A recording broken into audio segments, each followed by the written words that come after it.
అపోస్తల కార్యముల గ్రంథం 26వ అధ్యాయం 25 Acts of the Apostles chapter 26 verse 25 onwards.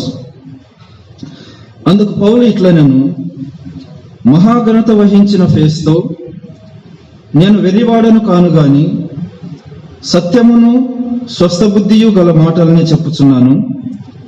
రాజు ఈ సంగతులు ఎరుగును గనుక అతని ఎదుట నేను ధైర్యంగా మాట్లాడుచున్నాను. వాటిలో ఒకటియు అతనికి మరుగై ఉండలేదని రూఢిగా నమ్ముచున్నాను. ఇది ఒక మూలను జరిగిన కార్యము కాదు. అగ్రిప్పరాజా, తమరు ప్రవక్తలను నమ్ముచున్నారని నేను ఎరుగుదును. అందుకు అగ్రిప్ప, ఇంత సులభముగా నన్ను క్రైస్తవుని చేయజూచున్నావే అని పౌలుతో చెప్పాను. అందుకు పౌలు, సులభముగాను దుర్లభముగాను తమరు మాత్రము కాదు, నేడు నా మాట విని వారందరూ ఈ బంధకములు తప్ప నా వలె ఉండునట్లు దేవుడు అనుగ్రహించును గాక. నేను 26వ వచనంలో రాజు ఈ సంగతులు ఎరుగును. ఒక రాజుతో అపోస్తలుడైన పౌలు మాట్లాడుతున్నాడు, అగ్రిప్ప రాజు. ఈ అగ్రిప్ప రాజు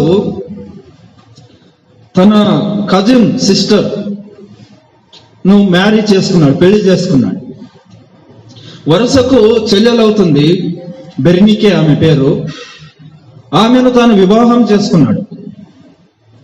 తనకు ఏ రూల్స్ లేవు, తనకు ఏ రెగ్యులేషన్స్ లేవు, తను ఇష్టానుసారంగా బతికేవాడు.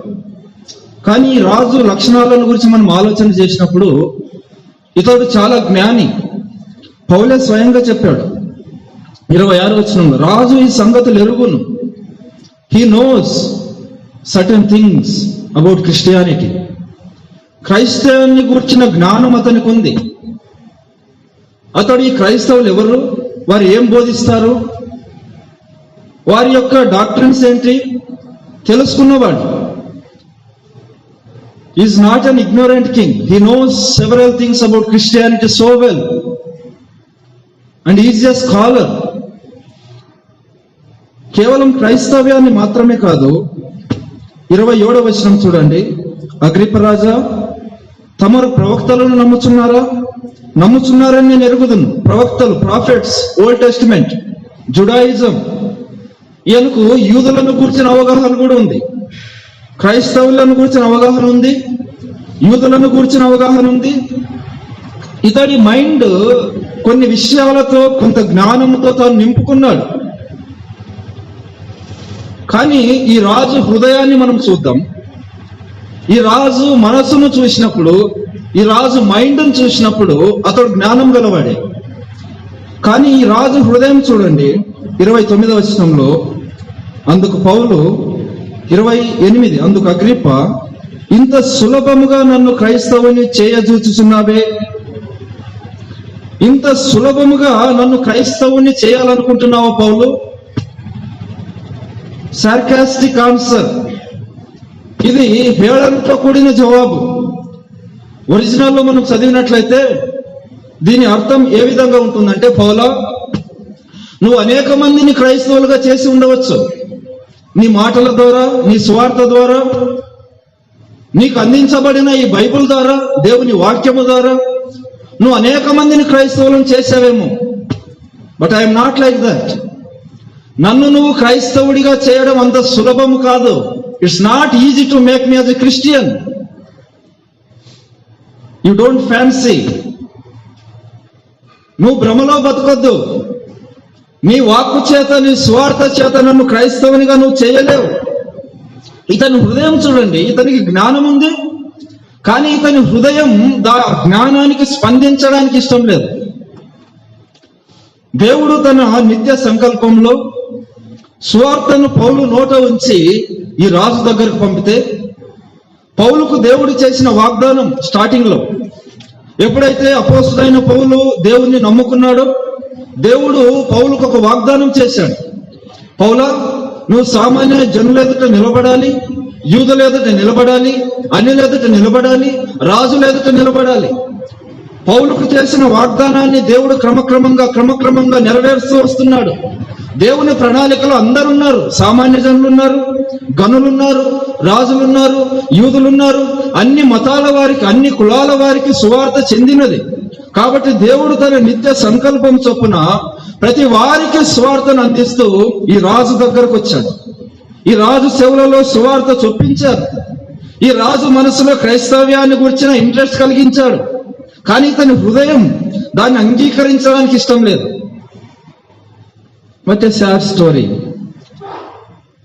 ఒక వ్యక్తి అన్నారు, the greatest distance in the world is the distance between human head and heart.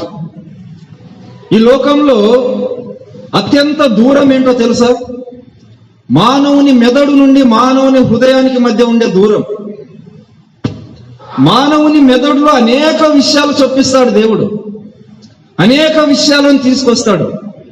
కానీ ఆ మానవుని మనసులో ఎంటర్ అయిన విషయాలు, దేవుని వాక్యాలు హృదయానికి చేరడానికి కొన్ని సంవత్సరాలు టైం పడుతుంది. ఆంధ్ర నుండి హిమాచల్ వెళ్ళడానికి 1.5 డే లేదా 2 days అంతే. ఒక చివరి అంచు నుంచి మరొక చివరి అంచు వరకు చాలా దూరం అనిపిస్తుంది. కానీ మన మనసులోకి వచ్చిన దేవుని వాక్యం మన హృదయంలోనికి చేరి కార్యం జరిగించడానికి ఎన్ని సంవత్సరాలు పడుతుంది మనకు. ఉదయకాల వేళ కొన్ని కారణాలు చూద్దాం. ఎందుకు ఈ రాజు తాను క్రైస్తవుడు కాలేకపోయాడు? ఎందుకు ఈ రాజు తన మనసులోనికి వచ్చిన దేవుని వాక్యానికి సరిగా ప్రతిస్పందించలేకపోయాడు? మొదటి కారణం, అన్నీ తెలుసు అనుకునే అజ్ఞానం. తాను కొంత తెలుసుకొని ఇదే క్రైస్తవ్యం అనుకున్నాడు. తాను కొంత తెలుసుకుని ఇది ఒక మతం అనుకున్నాడు. ఇది పరలోకానికి చేరే మార్గం అనే సత్యాన్ని తాను గ్రహించలేకపోయాడు. నాకు తెలిసిందే సత్యం, ఇంకా దానికి ఏమి యాడ్ చేయాల్సిన అవసరం లేదు, నాకంతా తెలుసులే అనుకునే అజ్ఞానం. దేవుని వాక్యం వింటున్న వారిలో ఈ లక్షణం చాలా పుష్కలంగా ఉంటుంది. చాలాసార్లు ఒక వాక్యాన్ని మనం చదివినప్పుడు మనం జడ్జ్ చేసేస్తాం ఈజీగా. ఓకే, ఈయన ఇంతే చెప్పేది, ఇంకా దీంట్లో ఇంకా ఏ కొత్త విషయాలు మనకు రావు అని ఒక నెగిటివిటీ థాట్తో, అని ఒక క్యాజువాలిటీతో మనం దేవుని సన్నిధిలో కూర్చుంటాం చాలాసార్లు. ఇక ఇది ఇంతే వాక్యం. పిల్లల, దేవునితో మనం కనెక్ట్ అయి ఉంటే మనకు తెలియని అనేక విషయాలను దేవుడు తన వాక్యంలో ఉండి మనకు బోధిస్తాడు కంటిన్యూగా. ఒక దేవుని సేవకుడు వాక్యం చెప్పిన తర్వాత మేము చెప్పేవి మాత్రమే కాదు, అక్కడ కూర్చున్న మీకు మరొక కొన్ని కొత్త విషయాలు తెలియజేయబడాలి పరిశుద్ధాత్మ ద్వారా. ప్రభువా, ఈయన చెప్పే విషయాలు మాత్రమే కాదు, ఆ వాక్యాన్ని శ్రద్ధగా వింటున్నప్పుడు, దాన్ని జాగ్రత్తగా ధ్యానిస్తున్నప్పుడు మనకు కొన్ని కొత్త విషయాలు పరిశుద్ధాత్మ దేవుడు అలా విసురుతాడు తన లైట్ ద్వారా, తన వెలిగింపు ద్వారా. ఇక్కడ ఈ రాజు నాకు తెలిసింది ఇంతే, ఇంక ఇది ఇంతే అనుకున్నాడు. ఆ అజ్ఞానం పౌలు చెప్పే విషయాలను గ్రహించలేకపోయాడు. రెండవది, ఈ రాజు నాకు అన్ని తెలుసు అనే గర్వం. మొదటి అజ్ఞానం గ్రహించాడు, 2 గర్వం. పౌలు ఇంత సులభముగా నన్ను క్రైస్తవుని చేయి చూస్తున్నామని హేళనగా మాట్లాడుతున్నాడు. దేవుని వాక్యం తన దగ్గరకు వచ్చినప్పుడు దాన్ని హ్యూమిలిటీతో స్వీకరించే మనసు లేదు ఈ రాజుకు. ఒక గర్వంతో కూర్చుని సింహాసనం మీద ఆ వాక్యాన్నంతా విని, వాక్యం ఎలా ఉందో చెప్పలేదు, నన్ను క్రైస్తవం చేయాలనుకుంటున్నావా అనే గర్వంతో మాట్లాడుతున్నాడు. మూడవదిగా ఈ వ్యక్తిని ఆపింది ఏంటంటే, ఆ సింహాసనం నుండి కింద దిగడానికి ఇష్టపడలేదు. ఆ కాలంలో క్రైస్తవ్యం అంటే అర్థం ఏంటంటే, ఇది ఒక మూర్ఖుల మతం, ఇది ఒక అజ్ఞానుల మతం, ధర్మశాస్త్రం ఎరగని వారి మతం. అందుకే ఆ కాలంలో హింసలు ఎక్కువగా ఉండేవి, హేళన ఎక్కువగా ఉండేది. ఒక వ్యక్తి క్రైస్తవ్యాన్ని చేర్చుకుంటే, ఒక వ్యక్తి క్రీస్తును తన హృదయంలో చేర్చుకుంటే, ఆ వ్యక్తి ఒక ఫూల్గా ఎంచబడేవారు. ఆ వ్యక్తిని డాగ్ అని పిలిచేవారు, కుక్కలు అని పిలిచేవారు, అజ్ఞానులు అని పిలిచేవారు.